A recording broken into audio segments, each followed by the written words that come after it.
هاف تايم، اللوك، شتا، لا نار ولا شرار.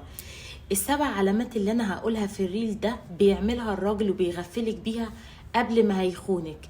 يعني بمجرد ما بيعمل الحاجات دي معاكي تعرفي ان هو بيخونك او مقبل على خيانة او في واحدة في حياته.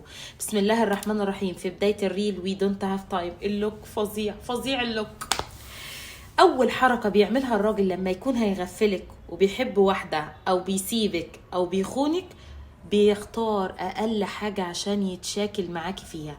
يعني تبص تلاقيه بيتخانق على حاجات هو اصلا المفروض ما يتخانقش عليها.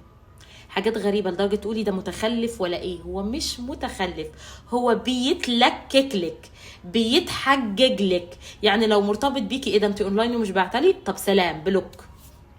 يرن عليكي رنه، لو هو خاطبك، ايه ده انت ما رديتيش عليه؟ طب مش هكلمك النهارده. متجوزك، يدخل، ايه ده انت لسه ما عملت الاكل؟ طب عليا الطلاق لا تغضبي. هتبصي تلاقيه بيتلكك على اي حاجه، المهم يتشاكل معاكي، المهم ينكد عليكي، المهم انه يبكيكي بدموعك، المهم انه النهارده ما يكلمكيش. الناس المخطوبه او المرتبطه هتبصي تلاقيه بيعمل اي حوار عشان ما يرنش وما يجيلكيش وما يشوفكيش وما يعبركيش. ده دليل انه مش عايزك. لو متجوزك وعايز يتجوز عليك او بيخونك، هتبصي تلاقيه اقل حاجه عايز مشكله وبتغضبي تروحي عند امك. ولما تروحي عند امك تبصي تلاقي اسبوع واثنين وثلاثه ما سالش عليكي. هيتلكك، هيتحجج، هيستنى اي حاجة يعمل عليها حوار.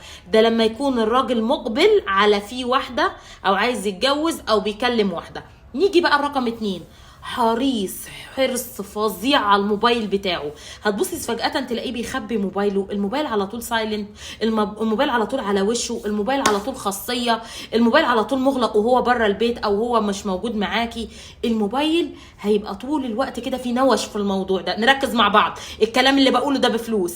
الأهم، هتبص تلاقيه فجأة وبدون مقدمات حنين قوي وبيهتم كده، وقلبي وعمري، ده هدوء ما قبل العاصفة. اما تلاقيه داخل في دور الحنية زيادة عن اللزوم، تعرفي ان ده خازوق. ما تعرفيش ان هو بيحبك، ده بيمهد وبيطبطب وبيدادي عشان حاسس ان الموضوع هيتهرش. هتلاقيه طول الوقت كده سرحان، مش مركز معاكي.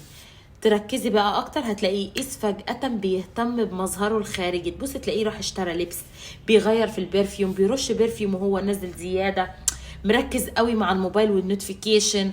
هتلاقي في حاجات واقعة منه. هتلاقي الطبيعة اللي هو متعود عليها كجوزك مش موجودة. هتلاقي مفيش ما بينك وما بينه ماتشنج. يعني ياخد بالفترة من غير ما يجي ناحيتك ولا يكلمك ولا يسألك ولا يطلب حقوقه ولا يعبرك.